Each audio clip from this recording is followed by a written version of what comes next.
Estamos de volta. Programa Doses Milionárias aqui na 98.1 FM. Estamos ao vivo também no YouTube e no Instagram. A gente acabou de mudar de roupa aqui durante o intervalo. Acabamos de vestir a roupa aqui agora dos gigantes da educação. Eles estão com a gente toda segunda-feira falando de um tema importantíssimo. Confesso que sou apaixonado por esse tema, que é educação. Todo dia vem um gigante da educação, mas quem traz esses gigantes é outro gigante. Ele está aqui com a gente, ele é CEO da Hike Global College e ele é o responsável pelos gigantes da educação. Senhoras e senhores, meu amigo, Exson Agatti. Fala, irmãozão, você tá bem, Exson? Fala, Léo. Tudo bem, cara? Prazer estar aqui de novo nesta segunda-feira. Maravilha, maravilha, maravilha. Só um pouquinho, vamos falar um pouquinho dos gigantes, para quem não conhece ainda, entendeu qual que é a proposta? Vamos lá. Toda segunda-feira estamos aqui conversando com um gigante da educação diferente, que são os homens e mulheres que estão aí na frente de batalha da educação do Brasil, lutando por um país melhor, um aluno de cada vez. Maravilha. E hoje está com uma baita de uma convidada aqui, hein? Estamos hoje com a Lilian Damasceno, que é diretora pedagógica do Colégio Everest. Seja bem-vinda, Lilian. Muito obrigada, muito obrigada. Obrigada pelo adjetivo aí de gigante, né? Fico muito feliz de estar aqui nesta semana de 8 de março, né? Representando aí as mulheres na educação. Muito bem. Vai ser nessa semana. Hoje é dia 4. Então, o que? Sexta-feira? Quinta-feira. Quinta-feira, Dia Internacional da Mulher. Vai ser o Dia da Mulher. Não há coincidências, né? A gente pode logo matar uma curiosidade que vai ficar talvez no ouvidinho de algumas pessoas, principalmente quem é de Brasília. Pois não. Porque alguém deve falar, Lilian Damasceno, mas eu já ouvi falar desse nome. Porque você trabalhou no preparatório para concurso, não foi, Lilian? A Lilian já matou essa minha curiosidade no off aqui. Vou pedir só para você poder falar a respeito disso só um pouquinho, para as pessoas não ficarem pensando, eu já ouviu mesmo. Talvez já tenha até sido aluno da Lilian em algum momento na sua vida. Uhum. É muito comum, muito comum. Eu comecei em preparatório para concurso em 2000, sempre em paralelo com atividades da educação básica. E até 2018 eu trabalhei com preparatório maciçamente também. Então, eu digo que existe uma geração muito grande que passou pelas minhas mãos no preparatório, né? Seja com língua portuguesa, gramática, texto, redação, ou com redação jurídica, metodologia da pesquisa, didática do ensino superior. Então, foram muitos anos aí dedicados a essa parte de preparatório para concurso. E Brasília tem essa peculiaridade, né? Nós temos aí um grande público de ex-concursandos, porque concurseiro eu acho meio pejorativo, né? Então, são os concursandos, porque ele é concursando até passar. E tem uma geração muito grande, e é muito comum pais da escola. Eu faço a reunião de pais no começo do ano, daqui a pouco, no final, eles chegam, Miss, você foi minha professora. Aí fala para o filho, ela foi professora do papai e da mamãe. Então tem uma geração aí que passou pela minha mão. Muito bacana. Como começou sua carreira na educação? Você estava nos concursos, mas você estava em paralelo também fazendo... Não, minha carreira começou lá atrás. Conta pra gente Eu como é que foi o engano um começo. pouquinho bem, mas são 32 anos em educação, né? Eu me formei em letras, meu primeiro curso é letras, né? Português e inglês, na Universidade de Brasília. E eu logo fui dar aula. Mesmo, Não, eu sou gaúcha. Gaúcha. Eu sou gaúcha, eu vim para Brasília pequenina. E comecei a dar aula logo cedo, né? Logo que eu me formei, já comecei a dar aula. Aula de português. Aulas de língua portuguesa, isso. E em escolas particulares. Depois eu fiz o concurso da Secretaria de Educação. Passei em 94, fiquei 10 anos na secretaria também, em paralelo com as outras atividades. Em 2004 eu pedi exoneração. Algumas pessoas entendem muito bem, outras pessoas não entendem muito bem, porque eu troquei a estabilidade por fazer a minha estabilidade, né? A estabilidade, para mim, ela está relacionada à qualidade do trabalho que eu faço, ao brilho no olho que eu tenho, a eu ser motivada. E há pessoas que encontram isso na educação pública. Eu encontrei por 10 anos. Mas quando eu senti que não me cabia mais, que eu queria outros desafios, eu não hesitei. E também com 30 e poucos anos, a gente é bem corajoso. E eu pedi exoneração e... Aconteceu algum episódio específico que te incentivou a isso? Alguma motivação? O que foi? Não, assim, nada específico. Eu acho que talvez a descontinuidade dos projetos, né? A gente, quando está no serviço público, a gente vê que quando muda o governo, os projetos tendem a ser descontinuados. Algumas coisas, assim, foram me deixando mais desmotivada. E eu querendo mais coisas, buscando mais coisas. Nessa época, eu também fiz uma consultoria grande para a OIT, na área de erradicação do trabalho da criança e fui conhecendo esse mundo mais internacional também. Eu já fiz muita coisa, gente. Essa área de educação eu já passei por muita coisa. E aí eu também havia, na época, passado no curso de Direito, estava cursando já Direito. E aí eu falei, eu acho que está na hora de eu voar outros voos. E aí pedi exoneração e fiquei na educação privada, em escolas privadas e no preparatório para concurso, que alimenta muito a gente em nível intelectual, né? Você é um profissional que tem que se manter o tempo todo atento e sabendo de tudo que está acontecendo e viajando pelo Brasil. E aí fiquei nesse ritmo até que eu conheci o chão de escola internacional e me apaixonei. Né? Como é que foi que você conheceu o chão de escola internacional? O que significa isso, chão de escola internacional? Na verdade, eu fui convidada para uma consultoria para fazer um alinhamento curricular do currículo de língua portuguesa de uma escola internacional que a gente tem em Brasília. Não sei se se pode falar nomes ou não, melhor não. Pode falar. Né? A escolha é sua. Fui convidada para fazer um alinhamento curricular nessa escola e de língua portuguesa. E chegando lá, eu vi que eu cabia muito bem ali. E as pessoas me viam muito pertencentes ao chão da escola. E aí, essa consultoria, que era para fazer um alinhamento curricular de 1 ano, ela foi se transformando. E aí, eu fiquei nessa escola até 2018, né, fazendo a coordenação de todo o currículo nacional da escola. E foi realmente onde eu destravei o meu inglês para sempre. Porque uma coisa é você fazer como eu fiz, português e inglês na universidade, e ter cursos de inglês. À época eu fiz um curso grande aqui em Brasília chamado IB, e vivia, né? Viaja para o exterior, pratico inglês, mas eu achava que o meu inglês era suficiente. Quando eu fui para lá, eu vi, ô dó, coitada de mim, né? Primeira reunião toda em inglês, eu olhei assim e falei, Deus, o que eu faço aqui? Mas, assim, em 6 meses a língua já estava solta, o ouvido já estava acostumado. E aí eu adorava essa coisa de chegar à escola às 7h30 da manhã e só falar inglês e sair às 4h30 da tarde só falando inglês. E Lilian, aí... me fala só um pouquinho, porque eu tô com curiosidade, porque senão eu vou perder isso daqui. Você estava no ensino público. Pedi exoneração em 2004. Sim, mas aí você estava numa jornada concurso público que a rentabilidade, quando a gente fala de salário, é altíssimo. Assim, a gente sabe de professores, desculpa essa palavra, que ficaram ricos com isso. E não tem problema nenhum. Eu acho até que é um reconhecimento muito bacana. Você estava numa área que paga muito bem, talvez seja uma das áreas que pague melhor quando se fala de educação hoje no nosso país. E aí, de repente, você estava ali levando algumas escolas juntos contigo também, mas você estava rodando o país trabalhando com concurso público. Você quer saber o porquê que eu aceitei? Não, porque por um outro lado, tá nítido na tua fala que tem uma questão muito de propósito, de sentido. Tem uma coisa até... Eu arriscaria dizer, tipo até como missão de vida a educação. Quando você fala da OIT, por exemplo. Você falou de algo muito sensível, algo que mexe com todo mundo, que é a questão de crianças trabalhando. Da criança. Né? E aí, de repente, você volta para a escola. Você retorna à escola. Eu queria entender o que te fez... Cara, eu quero ficar aqui. E você não é ficar aqui do tipo, não vou trabalhar mais, vou pôr uma vida mais leve. O que você falou aí de uma rotina. 7 horas da manhã eu tô lá, fico até às 18. Não é brincadeira. Não é brincadeira. Muitas pessoas. Não foi para trabalhar menos. Nunca. E nem para ter menos, digamos, problemas. Né? Eu tenho muito mais problemas do que eu tinha. Vários muito colegas mais. do preparatório, né, que são amigos até hoje, me perguntam isso. Como é que você trocou? O bom do preparatório é você faz seu horário, você risca a sua agenda, você fala, essa semana aqui eu estou fora do Brasil, eu estou fora de Brasília. Você trabalha muito, manhã, tarde e noite, mas você tem uma flexibilidade muito boa. Uhum. E a aula termina ali, né? Fechou, Terminou, apagou a luz, fechou, acabou. você não quer saber nem quem vai apagar a luz. Você não sabe nem quem vai limpar a sala. Você vai embora e tá tudo bem. O difícil é desligar a chavinha à noite, que a aula acaba às 10h45. E você chega à sua casa às 11h30 da noite ainda ligado, né? Enfim. Mas o porquê que eu mudei essa chavinha? Como eu falei no comecinho, a gente estava conversando, não há coincidências, né? Em 2015, o meu filho foi embora do Brasil. E eu fiquei, assim, muito pensando no que eu estava realmente fazendo, né? Ele foi atrás do sonho dele, foi para os Estados Unidos, está super bem, está super feliz. E eu comecei a olhar, ficamos eu e a minha filha à época.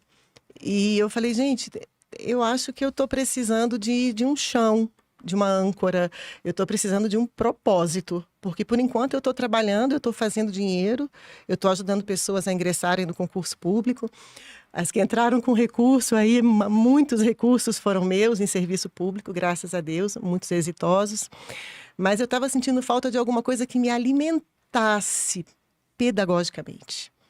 Eu estava sentindo falta de um propósito, de um chão de escola. Eu não podia ver uma festa de confraternização de escola que eu chorava. Eu dizia, gente, que saudade de ter um grupo, de ter um time. Olha só que bacana, eles fazem até amigo secreto. As pessoas têm uma rotina, e eu não tinha rotina. Era de manhã numa unidade, à tarde na outra, à noite na outra. Era sexta e sábado dando aula na pós, no Brasil, em todos os lugares, em Cuiabá, no Rio, em Goiânia, em São Paulo. E eu estava sentindo falta de chão. E aí, quando meu filho foi embora, eu falei, quer saber de uma coisa? Se ele foi atrás do sonho dele, foi correr atrás, eu acho que eu tenho esse direito também. Se eu não der conta, eu volto, mas eu vou tentar. E aí foi quando veio esse convite. E aí eu falei, eu vou aceitar. Eu fui para exatamente a metade da renda que eu ganhava. Caramba. A metade. Olha isso. E não me arrependi um minuto. É claro que aí depois, né, eu sou uma pessoa de muita fé, eu acho que Deus faz tudo muito certo, né, porque depois houve aquela baixa grande dos concursos, e na época que estava todo mundo louco atrás de aula e sem concurso, eu estava super feliz, super bem empregada, amando o que eu estava fazendo. Então, assim, eu acho que a gente estando com o coração aberto e sabendo segurar a oportunidade e confiando, faz a nossa parte, que alguém lá em cima diz assim, vai com fé e entrega. E foi o que eu fiz. Depois você Muito cresceu bom. na carreira também administrativa, né, dentro da escola. Sim, sim. Aí lá eu fui para essa área de alinhamento curricular, e aí depois rapidamente também já entrei para gestão. Na Secretaria de Educação eu já tinha sido gestora também. E fiquei nessa área de gestão lá por 5 anos também. Tive a oportunidade de fazer um mestrado nessa área de administração e gestão. Eu dava aula à noite numa universidade aqui em Brasília. E me convidaram para fazer o primeiro mestrado em administração e políticas públicas da universidade. E aí eu falei, gente, por que me oferecem essas coisas que são diferentes? Só porque eu Eu gosto. tô com a sobrancelha levantada até agora, assim, ué. E o meu marido só fala assim, você disse que não ia inventar mais nada. Eu falei, amor, mas presta atenção, é uma área assim, eu gosto, é um desafio, eu vou aprender muita coisa, vai abrir a minha mente para muita coisa. É uma mudança de mindset, você estar num grupo de pessoas altamente técnicas num determinado assunto e você não ser, te tira da zona de conforto, e eu gosto que me tire da minha zona de conforto. Então, eu tinha que estudar mais, eu tinha que ler a aula antes. Eu saí daquela posição de professora super confortável no conteúdo para ser aquela aluna que eu acho que eu era a única aluna na sala que não tinha um cargo de gestão pública. Então, a minha conta foi alta. É mais mas desconfortável ser aluno, né, do que professor? ainda mais quando você não tem assim, os 2 pés fincados na área, né? Eu tinha letras, eu tinha direito, mas eu não era uma gestora pública, né? Então, eu tive que estudar muito, tive professores brilhantes. Como foi o primeiro mestrado nessa área da universidade, eu acho que houve, assim, não sei, imagino que continue havendo, mas houve, assim, uma preocupação com um corpo docente exímio. Então, eu tive aula com expoentes da administração pública do país. Então, assim, tive orientador de pesquisa maravilhoso. Fui para uma área que eu amo, que é a área de mediação. Então, eu fui para a política pública de mediação. Que legal. Então, conciliação de conflitos e mediação no ambiente escolar foi incrível. E é isso, eu acho que a gente tem que estar com o coração aberto para as oportunidades. Que meu marido não escute eu falar isso, porque eu estou com uma vontade me coçando para me inscrever no doutorado, porque o Everest está ali em cima da UNB e eu já estou com um monte de linhas de pesquisa na cabeça, mas, amor, eu prometo. Mais uns 2 anos eu fico quieta, deixa a unidade, tá toda redondinha, tá completinha até o 9º ano, aí eu vou pensar nesse doutorado. Como é que é o nome dele? Beto, Alberto. Um abraço pro Beto. Muito bom. Por nós pode ir, né, Léo? É, né? Aham. É como o colégio, né? Quando no Lago Sul estava tudo já bem bacana, funcionando. Agora vamos abrir a Asa Norte. Aí lá saio eu do lago, do Everest, para abrir a unidade da Asa Norte. Feliz da vida, mas cheio de desafios, né? É um novo desafio. Abrir uma escola nova. Tá aí, era uma coisa que eu nunca tinha feito. Essa unidade, ela tá inaugurando agora ou já existia? Vamos botar em contexto o que está Vamos lá, acontecendo. vamos lá. Inaugurou, Então, aí você entrou para o Colégio Everest como diretora. Como diretora em dezembro de 2018. 12 de dezembro de 2018. 2018. E aí o Everest já veio para você com essa proposta de... Não, o campus abriu agora, né? Você ainda foi... Não, eu fiquei no um lago. tempo Quando lá. eu fui para o Everest, nós tínhamos só uma unidade, com educação infantil e ensino fundamental até Vamos o botar a 7º logo ano. do Everest aqui para o pessoal conferir? Isso, quando eu cheguei ao Everest, nós tínhamos só uma unidade. Nós tínhamos educação infantil, fundamental 1 e fundamental 2 até o 7º ano. E uma das coisas que brilhou muito os meus olhos no convite para assumir a direção pedagógica do Everest foi: nós vamos fazer um ensino médio e a gente vai desenhar. A gente vai fazer um ensino médio como a gente acredita que seja.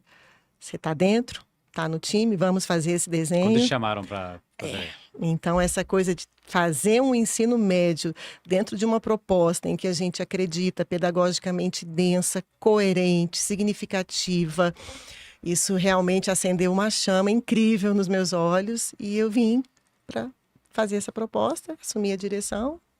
O que é uma proposta pedagógica que você acredita? Perguntar isso mesmo. É com uma educação que faça sentido, né? A gente tem ainda, infelizmente, né, e assim, no Brasil e em outros lugares também, a gente tem muito a ideia de que educação é ensinar e aprender. Mas as pessoas, às vezes, não sabem nem o que é ensinar e o que é o aprender. Acham que aprender é a mesma coisa de compreender. Você aprende a responder prova. Mas você compreendeu o que você aprendeu? O que você dá conta de fazer com isso? Onde você aplica tudo isso? Você consegue pensar diferente do que aquilo que eu te apresentei? Quando um aluno realmente compreende, ele faz perguntas para nós que nós temos que pensar muito para responder. E às vezes a resposta é calçar a sandália da humildade e falar: olha, eu vou ter que pensar para responder, deixa eu pensar. Então a educação para mim que faz sentido é essa, é quando você tira o aluno da caixinha de perguntas e respostas. É quando ele vê sentido ao que ele está fazendo. É quando ele vai para a escola dizendo: nossa, hoje vai ser um dia incrível. Hoje eu vou fazer alguma coisa que faz sentido. Porque perguntas e respostas ele não precisa ir para a escola. Então, é isso. Quantas vezes a gente já não, como aluno, né, não esteve numa aula se perguntando: para que eu tô aprendendo esse negócio? Que eu vou O que eu vou fazer com a isso? minha vida? E a verdade é que você não faz, né? Infelizmente, e a gente vive aí numa luta, né, numa corda aí para um lado e para o outro, porque nós temos um currículo gigante. Gigante. Nós temos aí uma proposta de 200 dias letivos. Quando você fala, nós está falando da educação da no educação Brasil, nacional. proposta pelo MEC. Isso, nós temos um conteúdo muito denso, né? Nós temos uma proposta curricular das mais densas do mundo. Nós temos 200 dias letivos, talvez uma das maiores cargas do mundo também, né? Nós temos países aí que fazem coisas incríveis com 160, 180. Nós temos quantos? 200. Tem países fazendo um trabalho muito bom com 160. Uhum. 40 dias letivos a menos, é um mês e meio praticamente, E dando pessoal. um show. Eu estou falando de países, Finlândia, Suécia, eu estou falando de países São referências que da são educação referência, isso. O que prova que a educação não é aquela hora da aula, não é o dia, né? É a qualidade do que você faz. E Mas se a a gente escola ainda for- vive dentro da caixinha dos 200 dias e do conteúdo programático que você tem que vencer. E se a escola tivesse a opção de aumentar também, né? O mínimo é X, às vezes tem uma proposta pedagógica diferente que eu exijo mais carga horária. Seria um diferencial interessante, né? Não precisa necessariamente ficar preso. Mas a gente não tem, né? E eu Não tem entendo isso. até porque também, assim como há pessoas, né, que têm esse compromisso e que pensam, há pessoas que poderiam até usar isso, enfim, de uma outra maneira, mas enfim, não nos cabe aqui julgar. Mas isso para mim é uma educação que faz sentido. Né? Nós temos aí uma base nacional comum curricular, e eu sou uma entusiasta da BNCC, porque eu sou uma entusiasta do Common Core, que é o currículo que a gente tem nos Estados Unidos, na maioria dos estados. E a BNCC, ela é muito pareada com o Common Core. Então, ele é um currículo com taxonomia, ele é um currículo com degraus, ele é um currículo que faz muito sentido. Mas, ainda assim, tem muita coisa para a gente melhorar. O que pode ser melhorado? Olha, isso vai valer um contrato. Eu tenho que ser contratada como consultora de políticas públicas. Olha, primeira coisa, acho que a gente tem que melhorar a formação do professor. Né? Não tem como a gente pensar numa educação de qualidade com a maioria das formações que a gente tem. Então, o nosso ensino superior, e eu falo isso com muito conforto, porque eu mal saí do ensino superior, né? Dei aula até 3 anos. Eu acho que o ensino superior ele ainda está muito distante daquilo em que a gente acredita, porque eu acho que as pessoas que pensam educação, elas ainda talvez não tenham se atentado para isso, né? O professor ele tem que ser um cozinheiro, ele tem que incentivar o aluno a sentir fome e não a sair saciado da aula. Então, Nossa, essa frase foi boa, hein? Tem que ensinar o aluno a sentir a fome, sentir fome, ele não tem. dele sair saciado da Se ele aula. sai saciado, ele não vai querer nem voltar. Já aprendi tudo. Não, ele tem que sair curioso, ele tem que sair incomodado, desconfortável. Eu falava isso muito nas minhas aulas na faculdade. Eu dizia, eu quero que você saia daqui quicando, desconfortável, porque você vai voltar amanhã cheio de perguntas. Então, eu acho que a formação docente é o ponto de partida. Acho que foi ontem, hoje de manhã, eu estava lendo uma matéria falando da dificuldade que nós teremos em 15 anos, né, de haver professores para as nossas crianças. Que em 15 anos nós teremos aí um mercado muito restrito de docentes. Por que será? Como é que se sente essa pessoa que está ali do outro lado? Isso passa por tudo, passa pela faculdade que ela faz, passa pelo mercado de trabalho, passa por tudo. Há países em que o professor é dos profissionais mais valorizados. Mas aqui no nosso país a gente ainda está longe disso, né? Sim. E qual que é o grande diferencial do Colégio Everest quando vocês implantaram esse currículo no ensino médio? Bom, nós, totalmente balizados, né, aportados na BNCC, nós fizemos um projeto em que o ensino realmente é vivo. Então, dentro dos itinerários formativos, nós criamos trilhas, né, percursos pedagógicos em que o aluno ele vai estudar física, química, matemática, biologia, mas ele tem mandarim, ele tem francês, ele tem gastronomia, ele tem drama club, ele tem xadrez, ele tem robótica e várias outras que eu nem vou me lembrar, peço perdão por não me lembrar de todas, mas nós temos aí muitas trilhas que ele percorre que complementam essa carga horária que ele tem que ter no ensino médio de 1.800 ao final de todo o trajeto, mas ele consegue permear isso com coisas que vão acender nele luzes que vão ajudá-los nas escolhas profissionais. Então, algo que ele nem pensava que ele tivesse habilidade, eu posso ser um profissional nessa área. Isso também é interessante. Então, é uma tentativa de também tirar o aluno daquela caixinha do conteúdo e que ele se aproxime de um mundo profissional e de um mundo, vamos dizer, mais real, né? Em que ele vê que as coisas que ele estuda fazem sentido. Ele vê propósito naquilo que ele aprende, né? Ele se sente protagonista. E o Everest, ele tem muito isso. O aluno, ele é muito protagonista do seu ensino. Sabe, eu tava vendo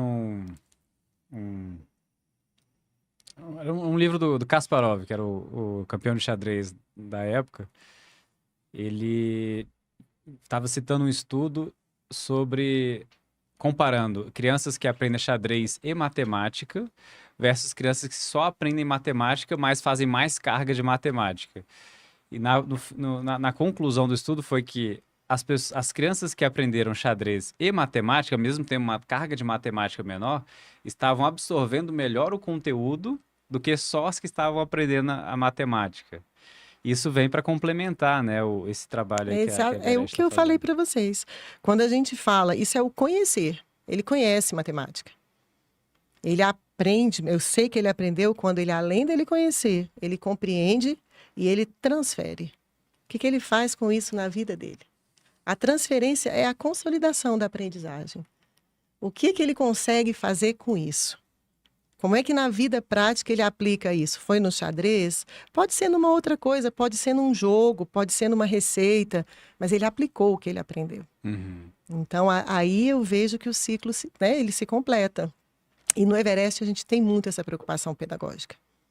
A gente consegue trabalhar isso de maneira muito fluida, fazendo sentido. E eu acho que é por isso que a gente hoje tá crescendo, tá com um grupo de docentes muito bons, né? Nós temos profissionais excelentes. Eu acho que é isso. Eu acho que as pessoas vão se encontrando e vão se agrupando.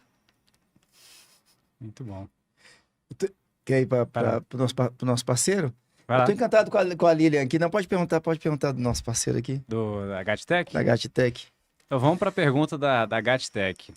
A gente tem um patrocinador que sempre traz a pergunta para o nosso podcast e tem a ver com tecnologia, né?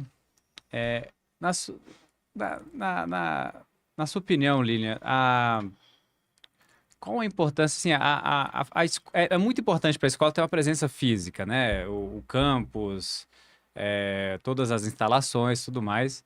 Mas tem também toda a parte digital que ocorre, desde o site até todas as tecnologias que a escola usa.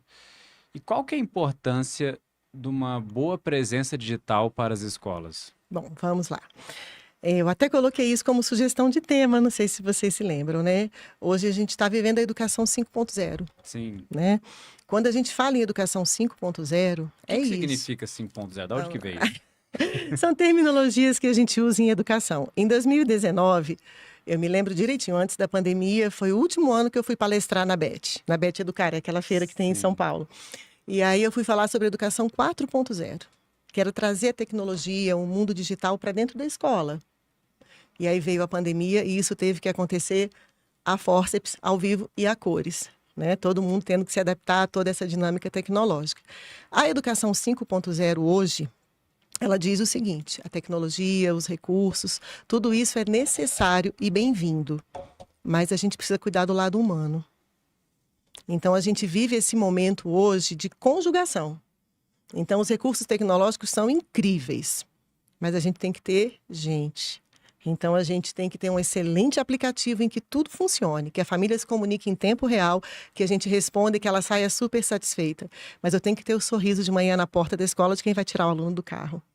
Eu tenho que ter um profissional equilibrado e com saúde emocional para fazer um ótimo atendimento. E tenho que ter um sistema em que as notas sejam computadas e que tudo funcione divinamente, que faça somatório e que nada dê errado.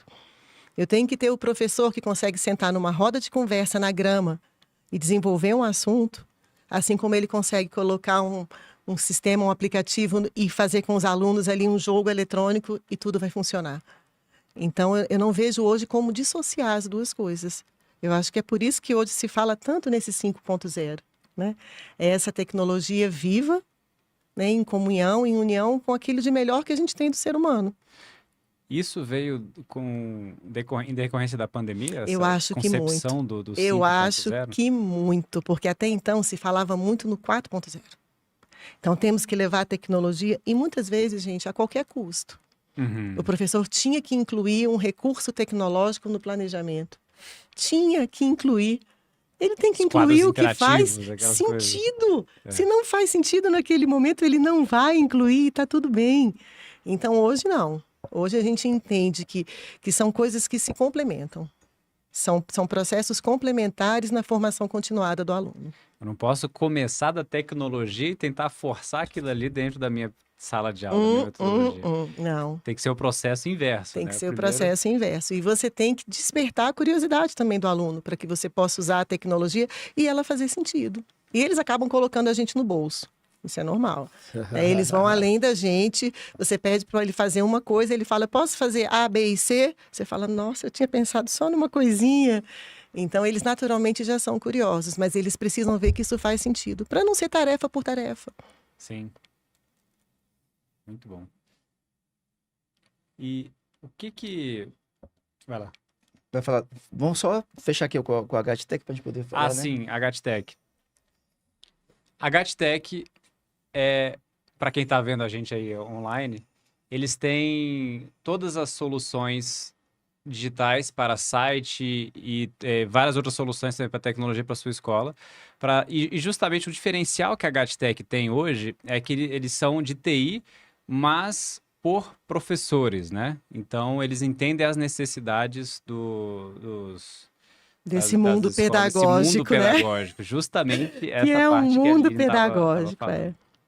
Ô Edson, a Lília mandou aqui um tema, se ela puder fechar, porque ela bota assim, ó, os desafios, aliás, desafios dos 3 pilares da educação, ou seja, 3 pilares, 5.0, que avalia conhecimentos gerais. Se você pudesse mergulhar um pouquinho mais sobre isso, o que você acha? Só para a gente poder entender um pouco mais e que pilares são esses. Se um desses pilares já foi dito aqui ou não. Não, na verdade, essa temática que eu coloquei foram os desafios da educação 5.0, né?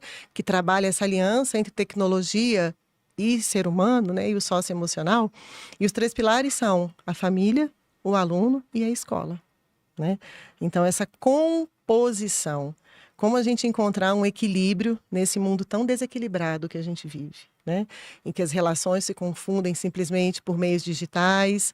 Então, como é que a gente consegue educar e formar? Quando eu falo educar e formar, todos nós, né?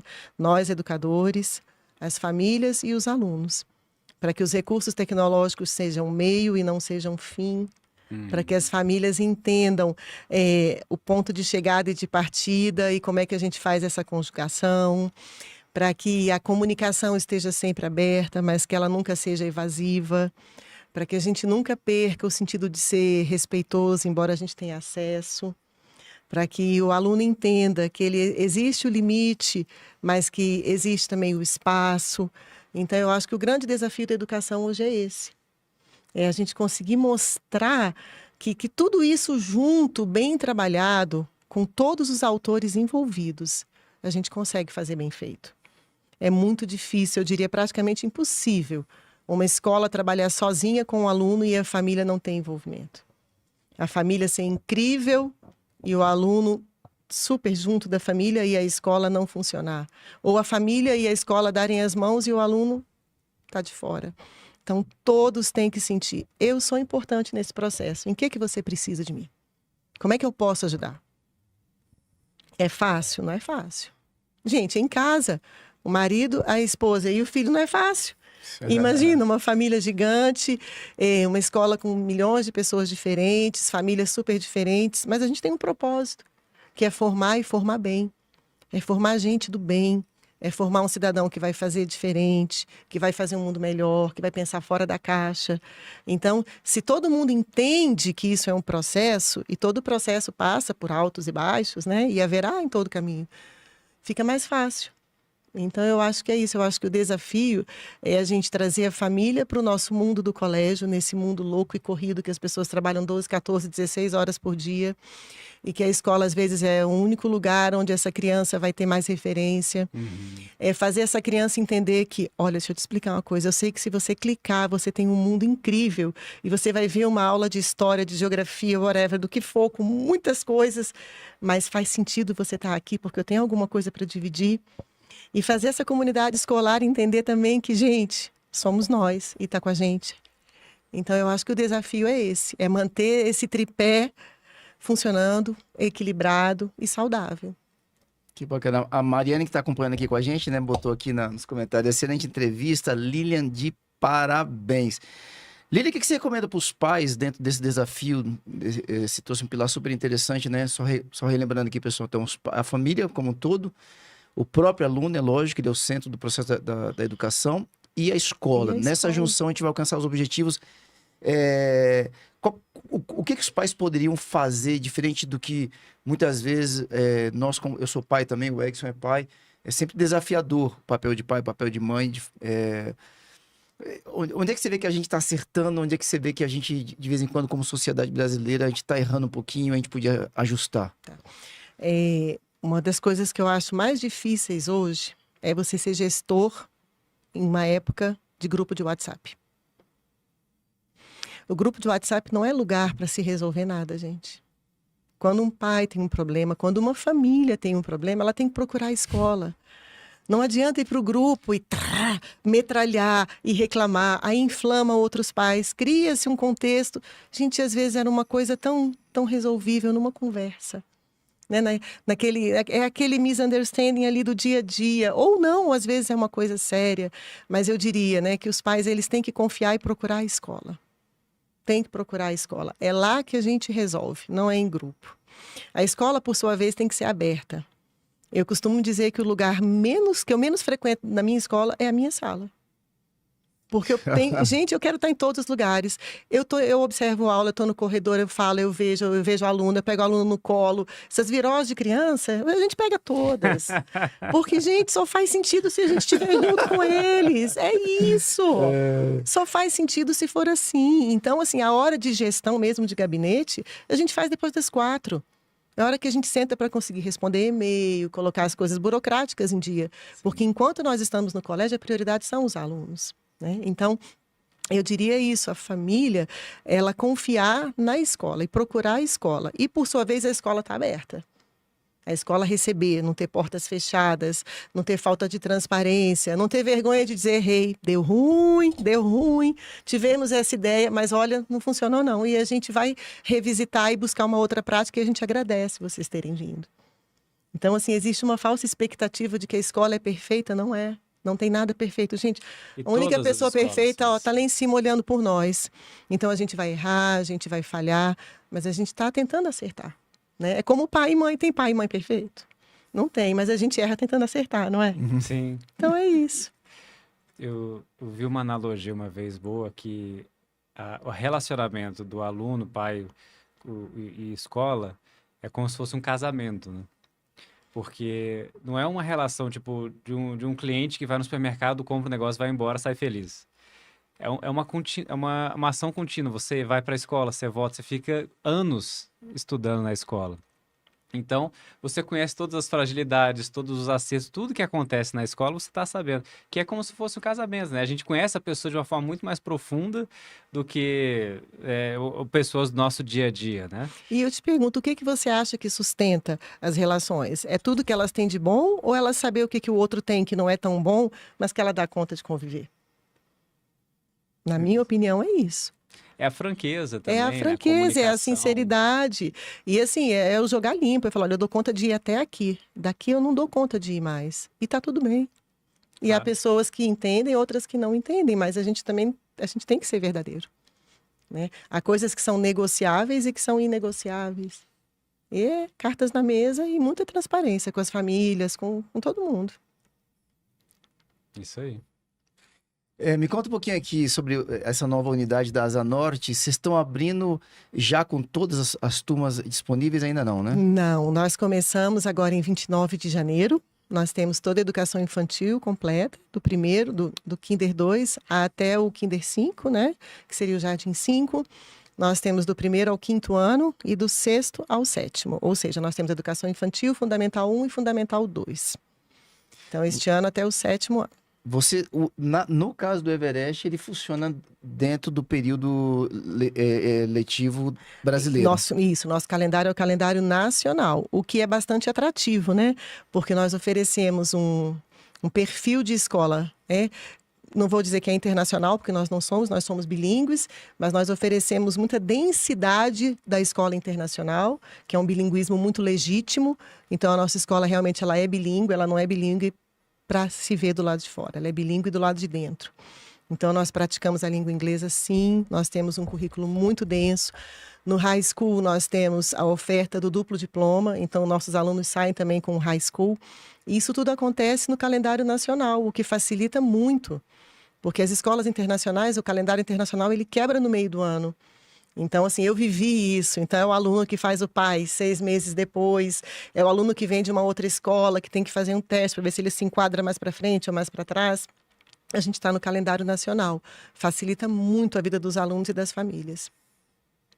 Muito bacana. Quando você fala assim, a gente poder tocar só um pouquinho nesse assunto, a gente está vivendo esse multiplicar das escolas bilíngues, né? E aí a gente fica assim, será que é bilíngue mesmo? Será que aumentou, de repente, só 1 ou 2 horinhas na semana do inglês e agora é bilíngue? A proposta de vocês, quando você fala de tem inglês para valer, nas aulas de outras matérias, tem a fala é em inglês também lá no Everest? Sim, vamos lá, educação infantil. Até o nosso Kinder 4, que é o Jardim 4, nós somos 99% só inglês. 99% do período que a criança está lá dentro, ela está em contato com a língua inglesa. Por quê? Até que idade? Até o Jardim 4, até o Kinder 4. Por quê? Porque a gente acredita que a imersão, ela é essencial. Quando a gente começa a estudar o bilinguismo e o multilinguismo, a gente entende que a criança, quanto mais exposta ela é, mais fácil. E também a gente acredita que dificilmente em casa essa criança vai ter algum contato com o inglês. Uhum. Então, as únicas horas do dia em que ela vai ouvir inglês é no colégio. Então, até o Kinder 4 é só inglês. No Kinder 5, a gente já trabalha com metade, 50% português, 50% inglês. E é onde começa o processo de alfabetização, que ele só se encerra no 2º ano, né, gente? Então, ele vai daí para frente até o 5º ano com 50%. Português, 50% inglês. Ele consolida a alfabetização nos 2 idiomas. E aí vocês arregalam o olho e eu falo, fiquem tranquilos, porque a criança faz isso com muita naturalidade. Se fosse um adulto, com certeza ele ia ficar cheio de problemas. Mas a criança, ela faz a transposição ali divinamente. Então, eles saem, né, no 2º ano alfabetizados em português e em inglês. Até o 5º ano, a gente trabalha com essa porcentagem de 50% de português e inglês. E quando eu falo isso, não é só de aulas de inglês. São aulas de e aulas em inglês. Então, por exemplo, science em inglês, educação física em inglês, artes em inglês. Então, a gente tem todo um currículo de disciplinas que correm em inglês. Aí você vai dizer, e você acha, professor? Menino, não é que acha. E acha gente boa. Essa geração, ela está muito bilíngue. Que legal. Hein? Muito bilíngue. Eu fiz um processo seletivo, nós fizemos agora, no final do ano, e aí eu fui, né, assistir a aula de um professor de matemática que já começou e perguntou assim, Miss, você quer em português ou em inglês? Esse é o mundo que a gente está vivendo, gente. O inglês não é mais um diferencial, ele é uma necessidade. E aí, a partir do Fundamental 2, a gente reduz um pouco, porque ele já adquiriu. Então, como a gente começa a entrar também com uma densidade curricular maior, a gente trabalha aí em torno de 40% em inglês e as outras em português, mas também com disciplinas que correm no currículo, não só com aula formal de inglês. E no ensino médio já é uma porcentagem um pouco menor, mas aí vem o high school. Eles cursam disciplinas do high school. Então, embora seja uma porcentagem menor, ela é extremamente densa. Tá, no high school é 100% inglês. Não, no high school Não. nós temos disciplinas que se acoplam ao currículo nacional. Uhum. Então, nós temos o currículo nacional, que você deve imaginar que é bastante extenso, Sim. né? Porque nós ainda temos pais, Enem e vestibular cobrando tudo como antes, né? E temos o high school que se acopla a isso. Então, há disciplinas que são exigências do currículo internacional, que acontecem em inglês, e elas se juntam com outras do currículo nacional e fazem essa grande gama de carga horária e de conteúdo que a gente tem. Então, quando a gente pega a nossa carga horária, mais a carga horária do high school, eles saem com a dupla certificação. Que legal. Uma curiosidade, querida, entre eles os alunos conversam em inglês? Depende. Depende. O ideal seria que sim. Normalmente, quando eles querem falar algumas coisas e não querem que outras pessoas da escola entendam, eles falam em inglês, que é uma beleza.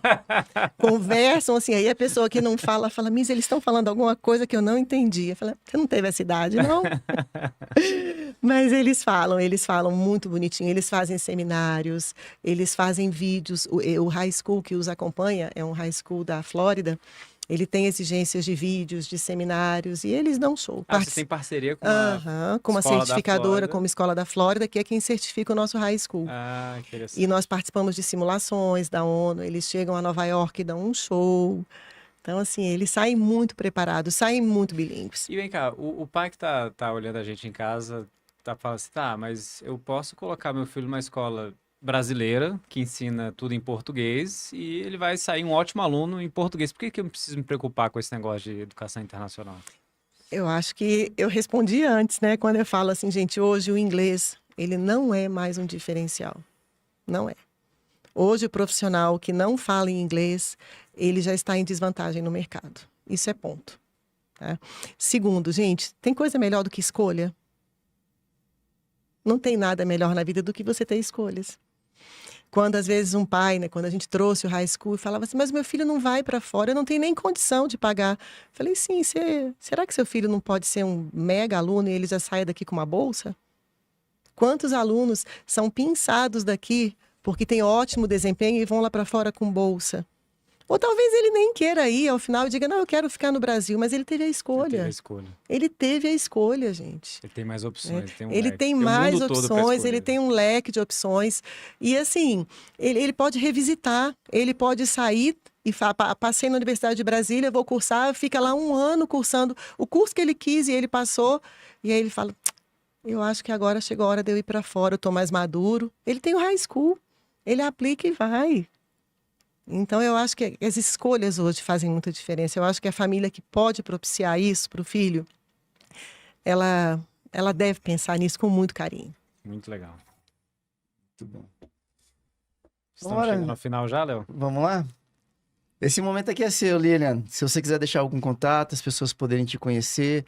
Se você quiser convidar as pessoas para elas poderem ir lá no Colégio Everest também para conhecer, em especial agora da Zanorte, que é a nova unidade. Isso. Fica à vontade.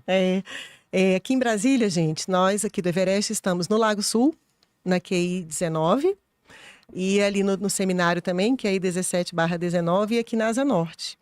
Então, quem quiser conhecer uma escola que tem uma proposta de educação diferenciada, né, que trabalha formação integral, nós acreditamos que formar o aluno pedagogicamente é muito pouco, né? Você viu que eu vim acompanhada de uma amiga, e você perguntou quem é? Eu falei, ela também é diretora.